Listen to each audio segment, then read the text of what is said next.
e os seus interesses sempre foi em primeiro lugar. Jesus não. Quando nós estudamos cultura judaica, você vai observar que um judeu, um bom judeu, ele tem compromisso de olhar os seus pais.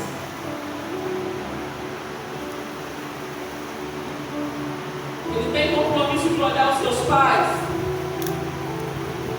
até o fim da vida dos pais. Um bom judeu. Agora Jesus pega e fala para o rapaz: vamos fazer a obra.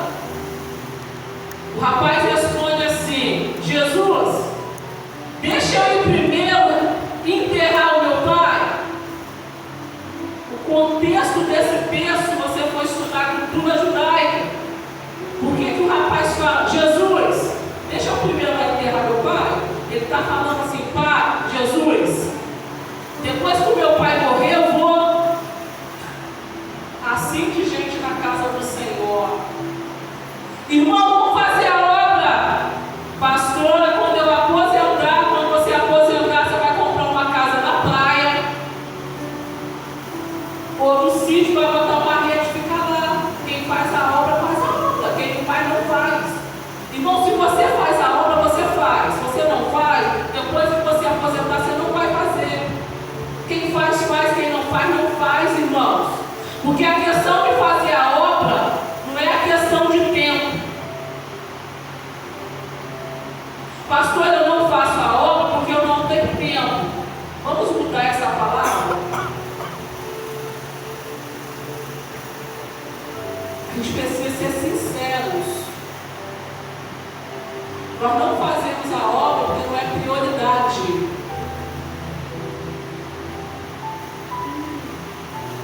Irmãos, pode dar glória a Deus. Ó, a palavra abençoada. Hoje você descobriu que você não faz a obra, não é porque você não tem tempo, não é prioridade. É só para você entender que sempre teve gente como você. Não pensa que é só você que dá desculpa, não, sempre teve. Jesus convidou pessoas em Lucas 9. Jesus, deixa eu ir lá primeiro convidar meu pai, deixa eu ir lá primeiro enterrar meu pai. Jesus, deixa eu primeiro fazer isso aqui. Aí Jesus fala assim: aquele que olha para trás, ele não está apto para a minha obra. Você que vive dando desculpa para as coisas de Deus, você não está apto. Porque o reino do Senhor é tomado à força. Boca de Deus, você é onde você está. Se você tem um salão, você faz a obra, você prega lá. Se você não pode fazer a obra dia de semana, você faz no domingo. Se você não pode fazer no domingo, você faz no sábado. Hoje a gente foi fazer um evangelismo, foi uma bênção. Estamos com o telefone de pessoas que pediu para a gente ir lá visitar, orar. Veio um pinguinho de pessoa, graças a Deus. Alguns estavam em casa dormindo, porque trabalham a semana toda, levantando cedo, só tem um sábado, né? Mas você não pode sacrificar um sábado cada obra. Aí, irmão, quando as coisas apertam, quando a coisa aperta, sabe aquele Deus que você não prioriza?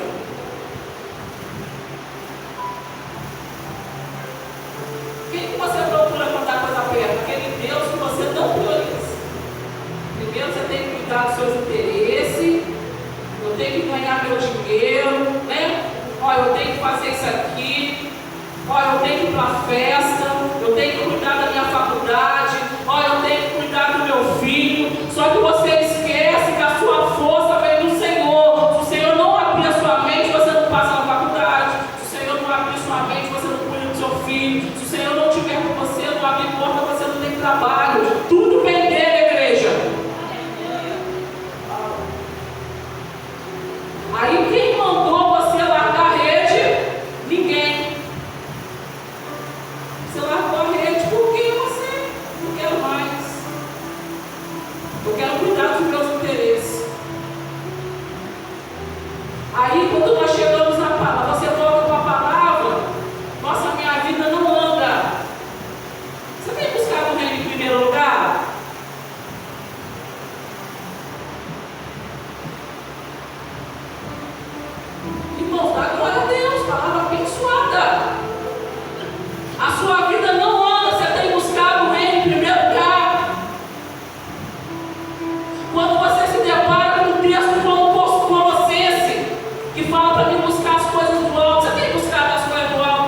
primeiro lugar?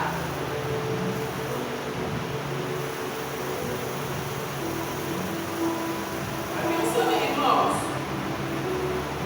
Agora, irmãos, esse texto de Romanos que eu vou entrar agora, a palavra do Senhor fala em Atos 9. Nós sabemos que, como o apóstolo Paulo, que foi um grande homem de Deus, foi resgatado pelo próprio Deus para fazer a obra. Sabemos que o apóstolo Paulo, ele teve uma grande experiência com o Senhor a caminho de Damasco. Quando ele ia levar cristãos para ser presos.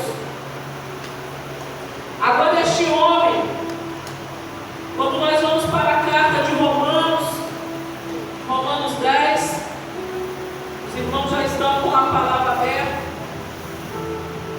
O apóstolo Paulo escreveu 13 cartas muito ricas, muito ensino de palavra ali. O apóstolo Paulo, ele chega a declarar, como ele foi um grande pregador do Evangelho, ele chega a declarar essa palavra assim, que pois, se anunciar o Evangelho, não tenho que me gloriar. Porque anunciar o Evangelho é mais do que a minha obrigação. Ele fala que ele não tinha do que se gloriar por anunciar o Evangelho. Ele fala que pregar o Evangelho não era mais do que a obrigação dele. Irmãos, pregar o Evangelho não é mais do que a nossa obrigação, por tudo que o Senhor fez por nós. Eu não sei de onde que o Senhor te resgatou, da onde que Deus te tirou. Hoje eu passei um dia lá na clínica e eu preciso muito tempo conversando com os meninos, e aí a gente fica lá, escuta uma história aqui, uma história ali, cada história é tão triste ali, tanto livramento que o Senhor dá para aqueles meninos, quantos ali já poderia ter descido a sepultura, mas o Senhor conservou eles com vida para pregar o Evangelho. Uns já são pregadores do Evangelho.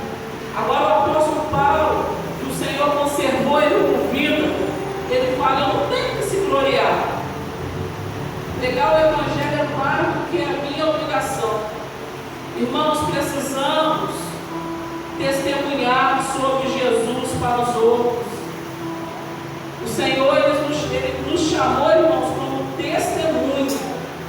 O Jesus, ele fala para os discípulos: ó, vocês vão ser as minhas testemunhas. Quando você levantou sua mão um dia e aceitou Jesus como Salvador da sua vida, você virou testemunha.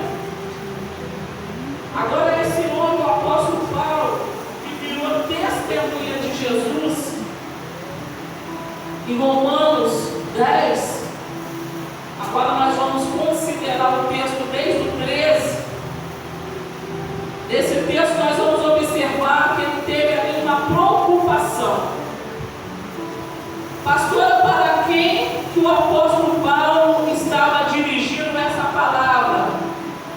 Era para o gentio, para o povo, para quem? Essa palavra aqui agora especificamente ele estava sendo dirigida para os judeus. O apóstolo Paulo ali, ele teve uma preocupação com os judeus. Ele queria que aquele povo ali, aquela cultura judaica, ainda muito apegada em rituais, naquelas leis de Moisés, ele queria que aquele povo judeu ali entendesse que era necessário pregar a palavra para os gentios. Porque se você ler todo o texto de Romanos 10, você vai observar que Paulo fala ali nos gregos. Tinha muitas pessoas ainda que precisavam ouvir a palavra de Deus. Isso não estava acontecendo naquele ambiente. Aí agora o apóstolo Paulo aqui tem essa preocupação. E agora, com o texto aqui que nós lemos, nós vamos observar que o 14, ele tem esse ponto de interrogação, mas nós vamos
invocarão aquele que não crê. Como os gregos, os gentios, pessoas ali que ainda não conheciam quem era Jesus, e a invocar o nome de Jesus para ele ser salvo. Aí Paulo faz essa pergunta: como, pois, invocarão aqueles que não creem? Então, 14. Como creram naquele que não ouviu? E como ouviram se não há quem pregue? Uma pergunta feita para aqueles judeus. Como que eles vão invocar o nome daqueles que eles nem conhecem? Aí quando chega no 15, o apóstolo fala assim: e como pregarão se não forem enviados? Como está escrito: quão formosos são os pés dos que anunciam a paz, dos que anunciam coisas boas. 4 palavras, 4 perguntas feitas ali nesse texto. É a 4 perguntas que o Espírito Santo nessa noite quer fazer para mim e para você, irmãos. Aquele que chama o nome do Senhor será salvo. Ele pergunta: como pode crer se não ouviram? Eles não iriam invocar os gentios, os gregos, eles não iriam invocar o nome do Senhor, porque eles não conheciam. Como ouvirão se não há quem pregue? Como irão sem que seja enviados? A nossa igreja aqui vai fazer 5 anos. Nós vamos fazer 5 anos agora em 3 de novembro. Nós mudamos para cá. O tempo todo nós estamos aqui no Santo Agostinho, desde a Dona Nélio, Carajinha aqui. 5 anos. Quantos missionários nós já enviamos? Daqui.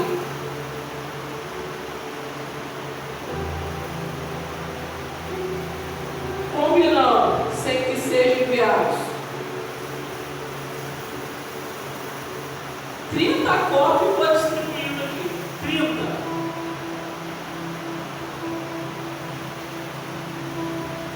Tem 1, 2, 3, 4, 5, 6, 7.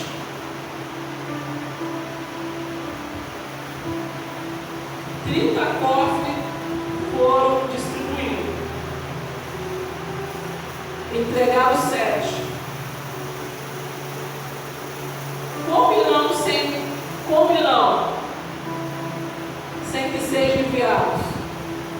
Como que a gente vai enviar missionários? Eu estou falando da gente, hein?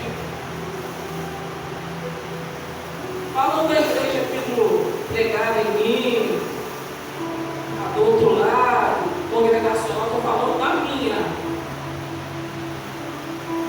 30 cofres foram distribuídos. Entregaram 7. Falta quanto, Rosemary? 23. Então, pastor, eu estou juntando dinheirinho para mim também. Aí vocês não gostam de falar, mas eu tenho que falar, ué. Estou juntando dinheirinho para mim, né? Eu estou vindo com o cofre da igreja. Irmãos, devolve pelo menos, desculpa. Não tem como. Não, pastor, eu estou juntando dinheirinho, resolvi ficar com a igreja para me juntar meu dinheirinho para mim. Devolve pelo menos o cofre.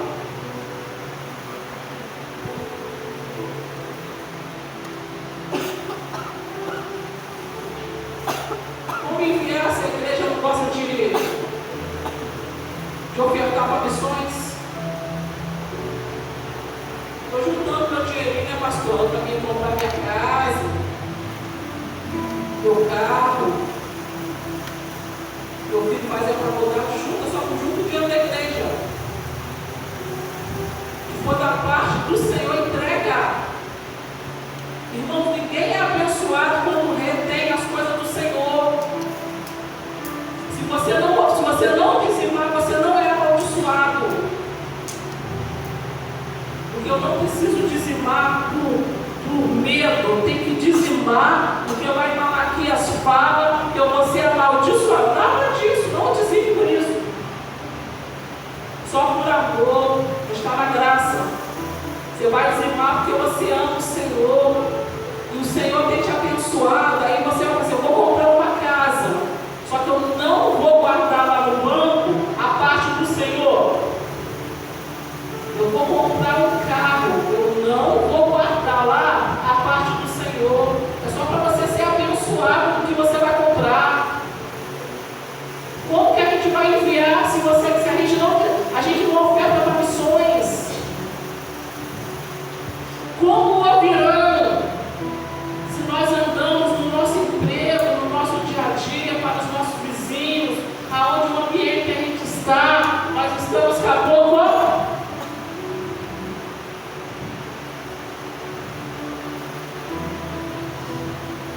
Como que as pessoas vão crer? Quem as pessoas nem conhecem. Toda essa experiência que o apóstolo Paulo tem com o Senhor no caminho de Damasco, é só para você entender que não tem como você ficar com a boca fechada. Pastora, eu não prego porque eu não entendo a palavra, então eu fico sem graça de falar e me enrolar. Faz igual o apóstolo Paulo. Apóstolo Paulo, em Atos 26, não que ele não soubesse a palavra que ele sabia, ali ele é preso.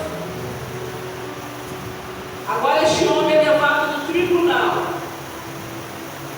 Quando o apóstolo Paulo está no tribunal,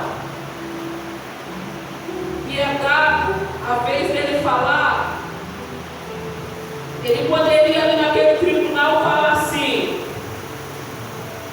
me solte, eu não mereço estar aqui nessa cadeia.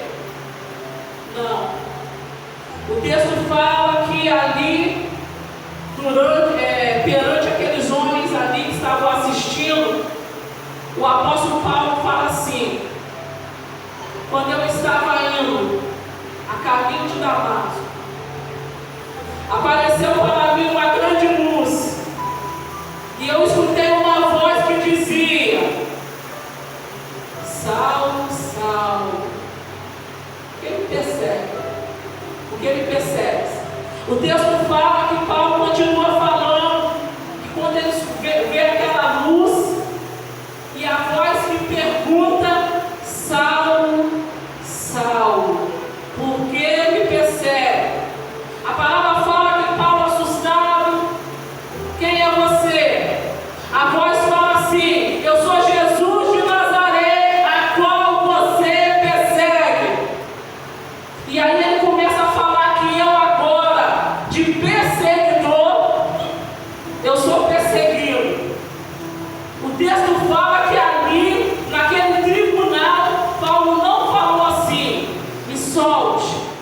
Ele começa a testemunhar o que o Senhor Jesus fez na vida dele. O que Jesus fez na sua vida? Pastora, eu não sei falar. Pastora, eu não entendo. Pastora, eu não sei nem ler. Você vai pegar uma pessoa e vai falar: eu vivia doente, sem saúde, eu ia no espiritismo. Estou falando de mim. Eu vivia doente, fiquei doente quase um ano. Minha mãe me levava no médico, alguns médicos que eu fui, falou que eu tinha problema de coração, mas ninguém descobriu o que eu tinha. E um dia eu conheço uma mulher, eu tinha 16 anos, e ela com todo o amor falou para mim: Amanda, eu não tenho nada contra você ir no espiritismo não, mas eu posso te falar de Jeová? Ela era testemunha de Jeová. Foi a voz que o Senhor usou para falar comigo. E ela falou: eu não estou te chamando para largar a sua religião do candomblé, mas você não aceita que eu mande a minha instrutora na sua casa te ensinar a Bíblia sobre Jeová? Agora não, mas eu não quero. E por 3 vezes, essa instrutora, eu estava no meu emprego, essa mulher passou lá. Você não quer estudar? Não. Não desistiu de mim. Amanda, você não quer estudar? Não. Na 3ª vez, aquela mulher agora me ganha no cansaço. Eu não aguento essa mulher mais no meu emprego. Eu vou estudar. E eu começo a estudar com a testemunha de Jeová. E a minha instrutora me ensinou uma coisa que eu nunca quis largar. Que o pessoal de Jeová me ensinou. Isso aqui está agarrado no meu sangue. A minha instrutora falava assim: Amanda, você precisa ser zelosa pela palavra. Agora eu me casei, adorava o salão do rei. Só que meu marido foi comigo uma vez e eu falei: Samuel, Amanda, não gostei. Vamos fazer uma visita na Batista? Agora eu recebo um convite do meu marido. Vamos fazer uma visita na Batista. E eu fui com o coração triste, porque o salão do reino, irmãos, é um lugar muito organizado. E eu fui triste, mas fui. E naquela igreja ali, eu me batizei. A Virgínia, nem se eu quisesse voltar à escola dominical, não tinha como. Ela acordava primeiro do que eu. E eu e a Virgínia ali, a gente era muito ativa ali. Depois meu filho, o Santo, foi também. E ali o Espírito Santo começou a arrancar de mim toda a heresia que eu tinha aprendido lá na testemunha de Jeová. A única coisa que o Espírito não arrancou foi eu ser zelosa pela palavra. Sou até hoje, quem anda comigo sabe que eu amo a palavra de Deus, quando eu estudo Bíblia. Só que teve uma boca que pregou para mim do jeito dela. Ah, mas ela pregou do jeito dela. Deus usou eles. E eles me tiraram do espiritismo e hoje eu estou aqui. Agora Paulo testemunha ali o que o Senhor fez na vida dele. Irmãos, o que o Senhor fez na sua vida? Da onde o Senhor te tirou? Você tem contado isso para as pessoas?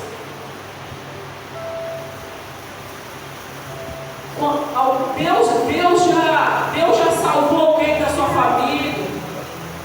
Você já teve alguém na sua casa que estava muito enfermo, no vale da sombra da morte, e o Senhor foi lá, botou aquela pessoa de pé? De repente você não teve uma experiência, mas você tem alguém na sua casa, você tem testemunhado Jesus? Eu queria te convidar a se colocar de pé. O Senhor, irmão, tem nos chamado para ser testemunha. Testemunhar Jesus. Testemunhar o que Jesus fez na tua vida. Se não sabe citar textos da Bíblia, só fala o que Ele fez na sua vida. Quando eu não sabia falar da palavra, quando eu cheguei na Batista, assim, eu era nova convertida, eu sabia pouca coisa. As visitas que eu ia, eu gostava de falar o que Deus fez na minha vida. Eu conheci uma mulher que pregou para mim, o Senhor me resgatou e hoje eu estou aqui. Fala só isso. Irmãos, vamos testemunhar Jesus. Precisamos falar mais. Que Jesus, Ele salva, Ele cura, Ele restaura. Até hoje Ele salva, cura, restaura. Como ouvirão se não larguem em pé? O Senhor nesta noite está te convidando. Hoje, amanhã é segunda-feira. Senhor, não vou andar mais com a minha boca fechada.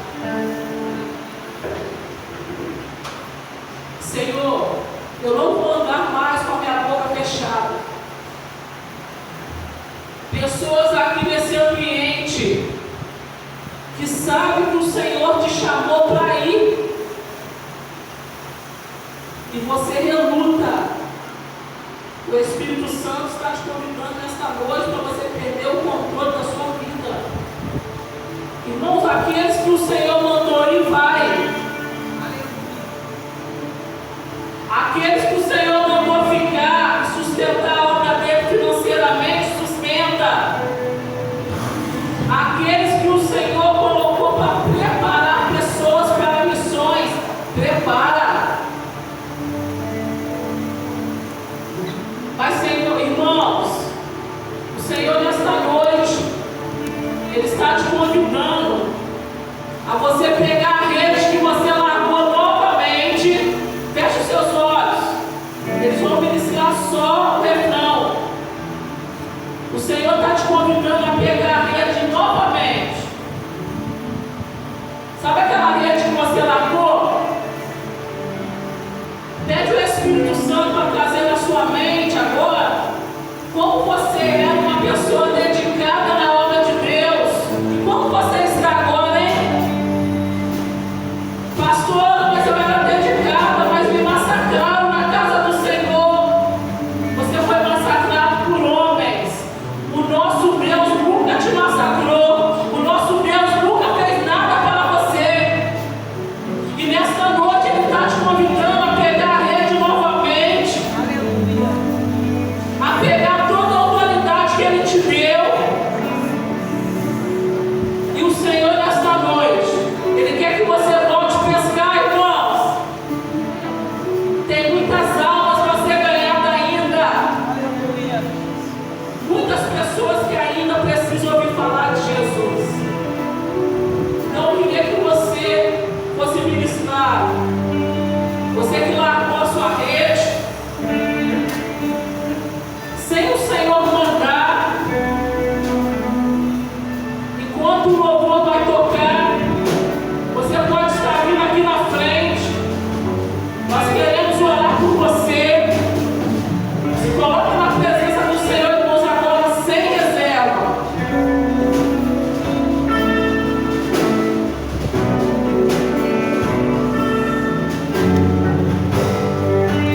para os pais trazerem a garrafinha de água para as crianças, né? Porque as crianças estão gastando muito pouco, estão pegando